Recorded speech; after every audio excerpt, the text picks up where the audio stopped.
Aquí está Nancy DeMoss Wolgemuth con esperanza para cualquiera que esté sufriendo. Recuerda que Satanás no puede tentarte sin el permiso de Dios.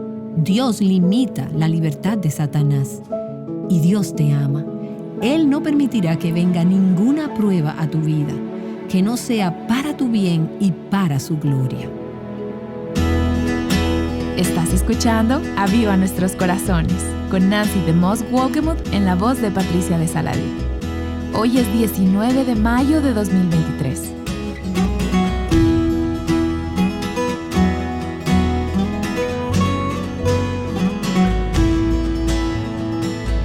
Hemos estado aprendiendo mucho de una iglesia que estaba sufriendo. Esta iglesia era una de las 7 iglesias que recibieron una carta de Jesús en el libro de Apocalipsis. Nancy nos ha estado enseñando a través de estas cartas, continuando con la iglesia de Esmirna en esta serie titulada Fidelidad y la Corona de Vida. Algunas de ustedes pueden estar familiarizadas con la misión cristiana Evangelio para Asia. Es un ministerio que tiene 16,000 misioneros, quienes plantan iglesias y evangelizan en algunos de los países más difíciles del mundo. Países que están cerrados al evangelio en muchos casos y donde hay una persecución diseminada de los creyentes. Recientemente encontré una entrevista al fundador y presidente del Evangelio para Asia, el señor K.P. Yohanan, y la entrevista se titulaba «La persecución es parte del trato». Y aquí está lo que este señor Yohanan tenía que decir en esa entrevista. India es un lugar de persecución y sufrimiento para cualquiera que esté cumpliendo con la Gran Comisión. Cada semana hay 9 o 10 misioneros de Evangelio para Asia que son abusados y golpeados en distintas partes del país. Algunos son arrastrados de sus hogares y muertos por su fe. ¿Y nos sorprende esto? Para nada. Jesús dijo que seríamos enviados como ovejas en medio de lobos. Ahora, cuando tú piensas en una oveja en medio de lobos, tú te preguntas, ¿y qué posibilidad tiene una oveja de sobrevivir, mucho menos de vencer? Ovejas entre lobos. ¿Qué le ocurre a las ovejas entre lobos? Son matadas, son destruidas. Y la cabeza de este ministerio dijo, esto está ocurriendo regularmente en la India y en otros países del mundo. Y estamos viendo la segunda de las 7 cartas a las iglesias en el libro de Apocalipsis. Estamos en Apocalipsis capítulo 2, si recién te unes a nosotras en esta serie. Y estamos leyendo la carta a la iglesia de Esmirna. Esmirna, la iglesia perseguida. Y la palabra mirra está relacionada con Esmirna, que significa amargo. Y esta era una iglesia que estaba experimentando una amarga persecución. No estaban amargados por las persecuciones, pero las persecuciones eran difíciles de sobrellevar. Y Jesús quiere animarlos. Así que Él les habla a ellos y les dice, soy el primero y el último, el que estuvo muerto y he vuelto a la vida. Y luego les dice, yo conozco, yo sé tu tribulación y tu pobreza, pero eres rico. Y Él la conoce, y no solo porque Él la ve, sino porque Él sabe y porque Él ha estado ahí. Él mismo ha sufrido. Y lo que Él está diciendo es lo mismo que Dios dijo en el libro de Isaías a los israelitas. En todas sus aflicciones, Él fue afligido. Jesús dice, yo sé lo que tú estás atravesando. Conozco primero tu tribulación, las presiones, las demandas, las cargas que te están oprimiendo, aplastando. Y también conozco tu pobreza. Sé que te han despojado de tus bienes. Sé que no puedes conseguir trabajo porque has proclamado que Cristo es Señor en lugar de aceptar que César es Señor. Yo conozco tu pobreza. Y el Señor dice, yo fui hecho pobre. Renuncié a mi hogar en el cielo. Yo sé, yo he estado ahí. Y en tercer lugar, luego dice, yo conozco la blasfemia de los que se dicen ser judíos y no lo son, sino que son sinagoga de Satanás. Yo conozco tu tribulación, conozco tu pobreza. Y en tercer lugar, vamos a ver hoy esta frase, yo conozco acerca de esta blasfemia que se está diciendo hoy contra ti. Y esa palabra blasfemia Si la ves en la Nueva Versión Internacional, es calumnia. Y es una palabra compuesta de dos palabras que significan lastimar al hablar. Es el hablar que hiere, el hablar que lastima. Es la peor clase de calumnia. Dice el diccionario bíblico, lastimar la reputación de uno por medio de reportes malvados. Así que estos cristianos en Esmirna estaban siendo calumniados, blasfemados. Había reportes malvados, reportes falsos que lastimarían su reputación, mentiras que se estaban diciendo acerca de ellos. Pero Jesús les dice, yo conozco esta blasfemia, yo la conozco, yo la veo y sé lo que están experimentando. Jesús fue él mismo calumniado y así es como él sabe por experiencia. ¿Y cuál era la fuente de la blasfemia aquí en Esmirna? Bueno, él les dice, es la blasfemia de los que se dicen ser judíos y no lo son. Ahora vamos a desmenuzar esto por un momento. La ciudad de Esmirna, como hemos dicho, tenía una población de aproximadamente 200,000 habitantes. En esa ciudad había una gran población de judíos. Y esos judíos que habían rechazado a Cristo y su evangelio eran abiertamente hostiles hacia los judíos que habían creído en Cristo y en su evangelio. Los judíos que no eran creyentes informaban al gobierno romano, a los oficiales, acerca de los cristianos. Ellos traicionaban a los cristianos, incitaban su persecución y lo hacían a través de la calumnia. Ellos lo hacían diciendo mentiras, falsedades absolutas, y los romanos les creían y entonces perseguían a los cristianos como resultado. Ahora, estos judíos eran judíos en el sentido de pertenecer a la raza judía. Eran descendientes físicos de Abraham. Por eso, ellos decían que eran judíos. Pero la Escritura dice que no eran judíos realmente. ¿Y qué significa eso? Bueno, ellos eran judíos étnicamente, pero no eran judíos espiritualmente. Eran judíos profesantes, pero de hecho, no verdaderos judíos. No son verdaderos adoradores de Dios. Y esto es algo acerca de lo cual Jesús les habló a los judíos en su día. En Juan capítulo 8, los judíos le dijeron a Jesús, Abraham es nuestro padre. En otras palabras, ellos le están diciendo, somos buenos judíos, somos judíos practicantes. Pero Jesús les dijo, y aquí estoy parafraseando un párrafo que es más largo en el Evangelio de Juan, en el capítulo 8. Lo que Jesús les dijo esencialmente fue, sí, ustedes son hijos de Abraham, pero si realmente fueran hijos de Abraham, ustedes serían como él. Ustedes creerían lo que Dios dice. Él les dice, por sus acciones y por su falta de fe, están demostrando no solo que Abraham no es su padre, sino que su verdadero padre es ¿quién? El diablo. Y así, estos judíos que estaban calumniando a los cristianos en Esmirna decían que eran judíos. Pero el comentario de Dios acerca de ellos es que no eran realmente judíos. No eran judíos verdaderos, no eran judíos espirituales. Y de hecho, él dice, son una sinagoga de Satanás. Ahora, puedes imaginarte que cualquiera de estos no creyentes judíos de ese día, esto hubiera sido una gran acusación, una sinagoga de Satanás. Los judíos afirmaban ser los más religiosos y espirituales, las personas más piadosas sobre la faz de la tierra. Y los judíos creyentes lo eran. Pero a los judíos no creyentes, Jesús los llama una sinagoga de Satanás. Ahora, creo que es interesante notar que 4 de las 7 cartas a las iglesias en el libro de Apocalipsis mencionan a Satanás. Satanás está vivo, está bien, y la iglesia está siendo impactada e influenciada por su actividad en el mundo. No podemos cegarnos a esto. Necesitamos darnos cuenta que aunque no lo veamos, él existe y está trabajando. Y el nombre Satanás significa adversario. ¿Y no es eso lo que es Satanás? Él es el adversario de Dios. Él es el adversario del pueblo de Dios. Él es un opositor de Dios y del pueblo de Dios. Pero otra palabra que se usa para Satanás es también diablo. Y la vemos más adelante también en este pasaje. La palabra diablo significa calumniador o acusador. Diabolos. Yo conozco al calumniador. Yo conozco al diabolos de aquellos que dicen que son judíos y no lo son. Ellos están hablando como el diablo.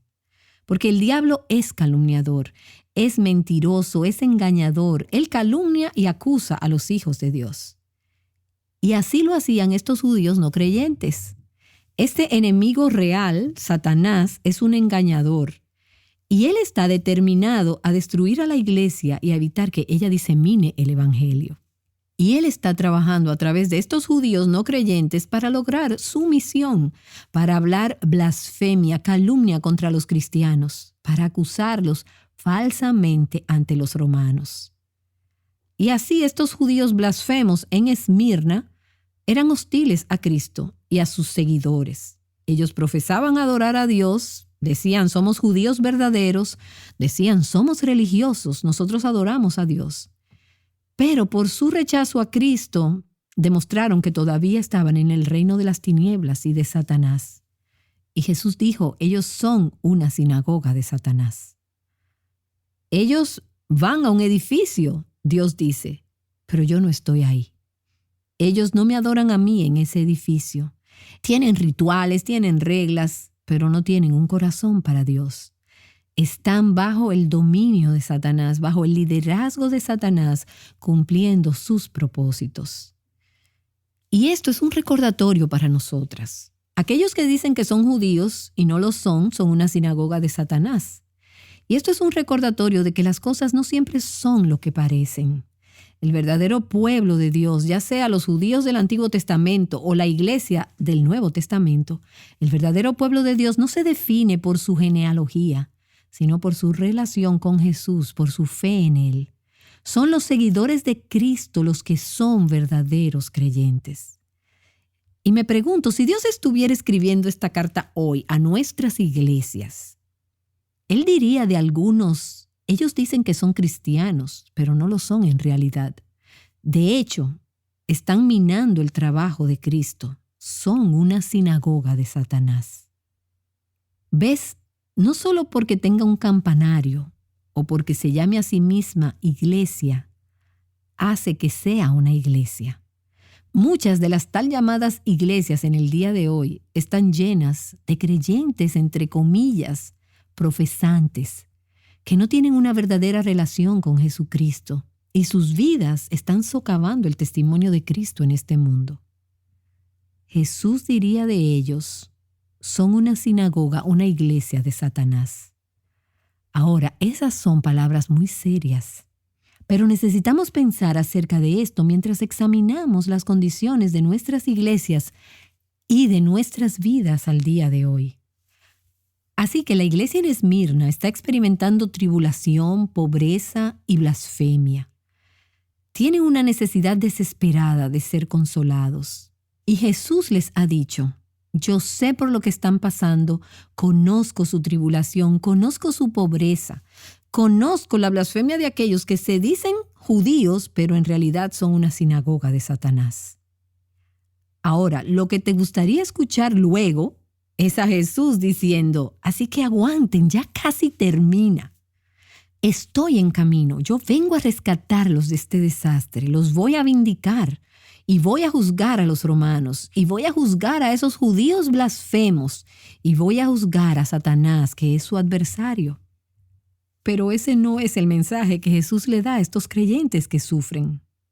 En su lugar, mira el siguiente versículo. Él les dice que se preparen para días peores y para pruebas peores por delante. Y tú dirás, bueno, pero eso no parece ser de mucho consuelo. Pero es exactamente lo que ellos necesitaban oír. Y es exactamente lo que nosotras necesitamos oír cuando estamos sufriendo. Mira el versículo 10. No teman lo que están por sufrir.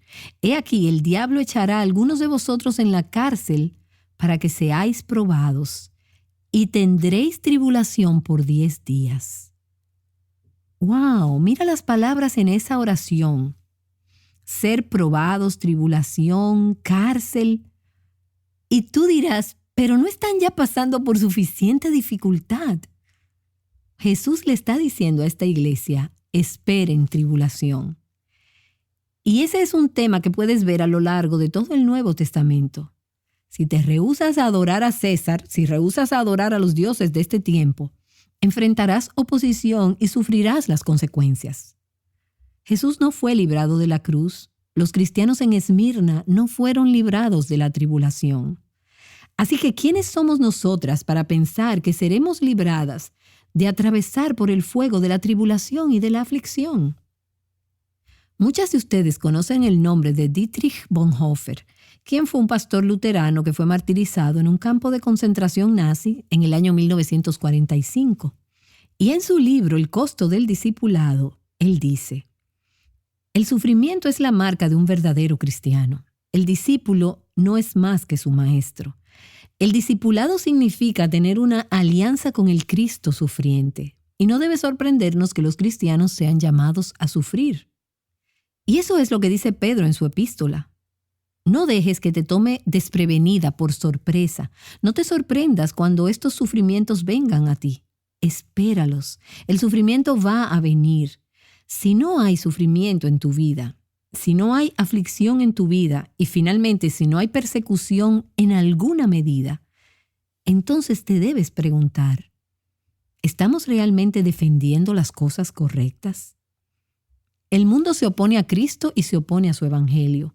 Y cuando tú te identificas con Cristo como Señor y cuando te pones de pie con el evangelio de Cristo y rehúsas comprometerte, recibirás oposición. Ahora, aquí vemos otra referencia al diablo. El diablo está por echar a algunos de ustedes en la cárcel. Se nos recuerda que al diablo se le permite afligir a veces al pueblo de Dios. Y puedes ver esto en toda la historia de Job. Y nuestra tendencia es a culpar a las personas y a las circunstancias que podemos ver. Y decimos, esta es la causa: el gobierno romano, o mi esposo, o mis hijos, o mi jefe, o mi trabajo, o lo que sea. Ahí es donde tendemos a poner el foco. Pero en última instancia, Satanás, este enemigo invisible, está detrás de toda la oposición humana a Dios, a Cristo y al Evangelio. Él es el que está detrás de la persecución de la iglesia. Y al final no es el gobierno el que está persiguiendo a los cristianos en esos países alrededor del mundo. Solo son instrumentos en las manos de Satanás que él está usando para cumplir sus propósitos. Es Satanás el que viene como león rugiente buscando devorar al pueblo de Dios.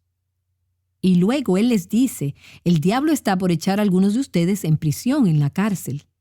Ahora, tú necesitas entender que cuando estos cristianos del primer siglo oían esa frase, ellos entendían que en esos días la prisión no era generalmente un lugar al que eras enviado para ser castigado. Era generalmente un lugar donde esperabas tu ejecución. Así que cuando él dijo, el diablo va a echar a algunos de ustedes en prisión, ellos entendían que algunos de ellos no iban a salir vivos de allí, que ellos iban a morir de manera dolorosa, cruel o a ser torturados. Y entonces vemos en toda esta historia triste y negativa el hermoso retrato de la providencia de Dios. Y quizás tú te preguntes, ¿pero dónde ves tú la providencia de Dios en esto? Tú estás por sufrir. El diablo está por echar a algunos de ustedes en prisión. Ustedes serán probados. Por 10 días tendrán tribulación. Bueno, ¿y qué significa providencia?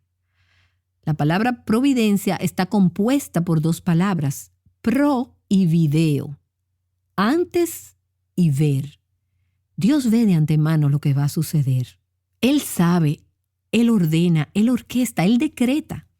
Él sabe lo que está por delante. Él sabe el sufrimiento que está por venir.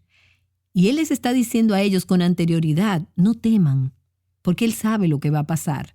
No hay nada por delante de ellos y no hay nada por delante de ti que Dios no sepa.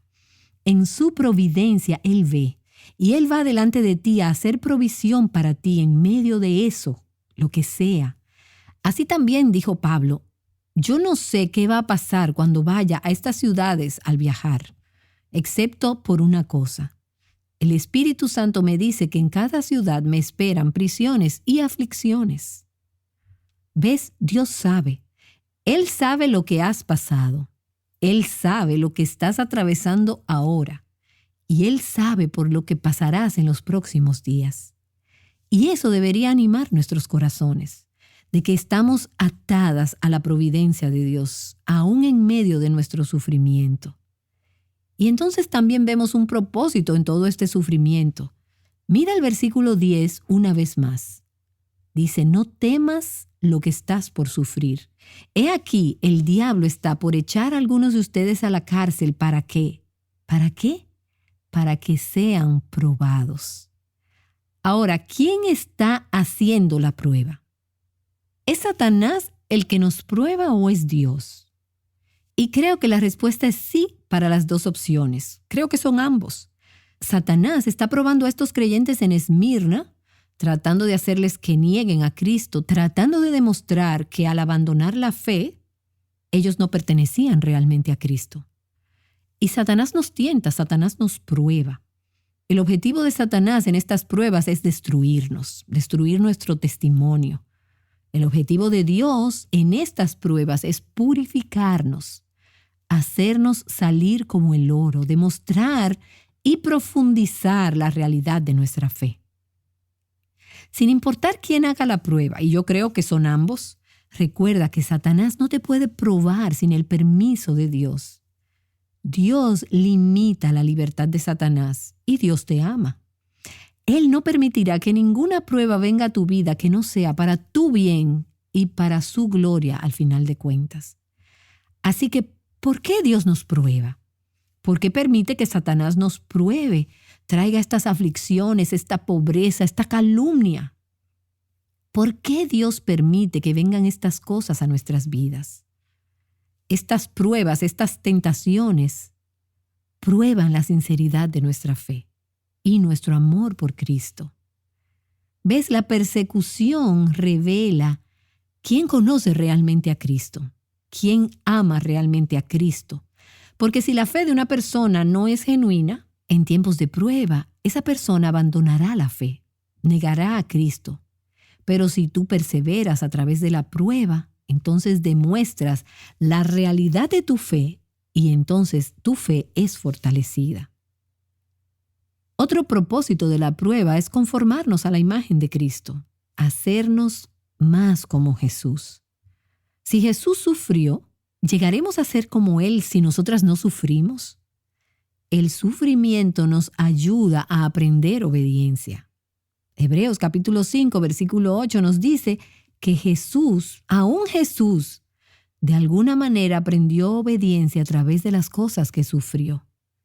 Y entonces aprendemos a decir, sí, Señor, a través de esos tiempos de prueba. Y luego la prueba tiene este propósito. La prueba hace que nuestros corazones se desliguen de esta tierra y se apeguen al cielo. Si todo aquí fuera fácil, amaríamos tanto la vida aquí, que nunca querríamos irnos. Pero Dios sabe y Él ha preparado para nosotras algo mucho más grande. Y Él quiere que amemos lo que está por venir, lo que está por delante. Así que Él permite estas pruebas en nuestras vidas para hacer que nuestros corazones estén más firmemente arraigados a la eternidad. Y las pruebas nos purifican, así como el fuego refina el oro y remueve las impurezas. Y también ese sufrimiento nos hace maduras espiritualmente. Por eso es que Santiago dice, tened por sumo gozo, hermanos míos, el que os halléis en diversas pruebas, sabiendo que la prueba de vuestra fe produce paciencia, y que la paciencia tenga su perfecto resultado. Abraza el sufrimiento, abraza la prueba. De hecho, considera como gozo el pasar por estas cosas, porque si la paciencia y la prueba de tu fe tienen el resultado perfecto, entonces sucederá lo que continúa diciendo el versículo, para que seáis perfectos y completos sin que os falte nada. Por eso, de hecho, considéralo como un gozo. Ahora, quisiera que solo miremos a otra pequeña frase que Jesús les dice a estos creyentes en Esmirna. Por 10 días sufrirán tribulación. Y esos 10 días es una frase griega que significa un tiempo breve. Es un periodo de tiempo limitado, un periodo definido. Y no son necesariamente 10 días literales, significa un periodo de tiempo específico. ¿Quién determina cuán largo es el periodo de tiempo? Dios lo hace. ¿Quién controla quién atraviesa la tribulación? Dios lo hace. ¿Quién controla cuándo ocurre? Es Dios.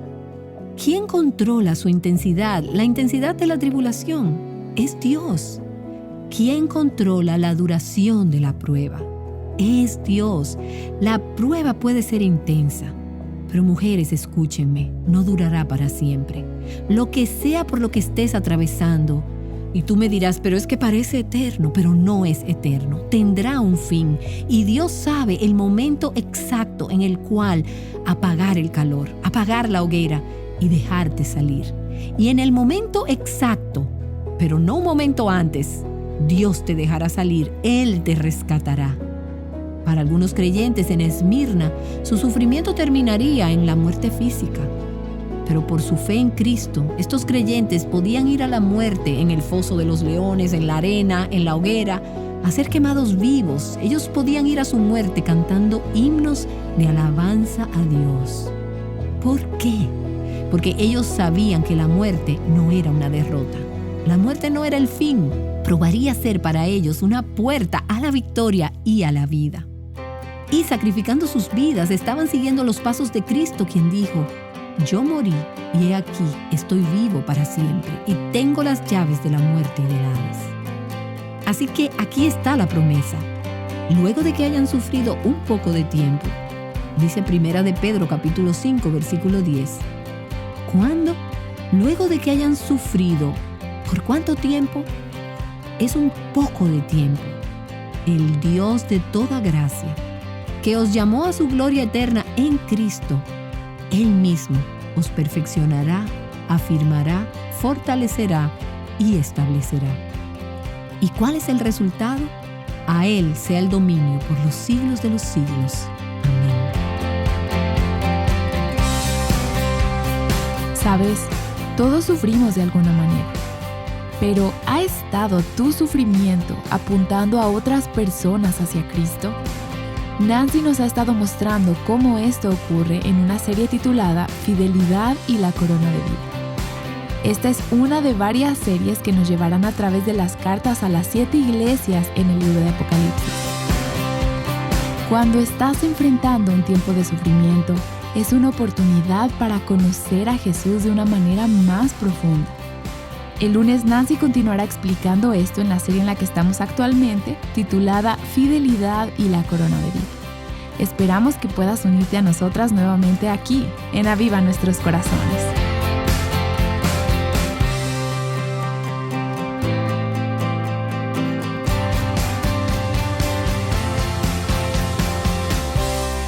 Fijando nuestros ojos en Cristo juntas, Aviva Nuestros Corazones es un ministerio de alcance de Revival Hearts.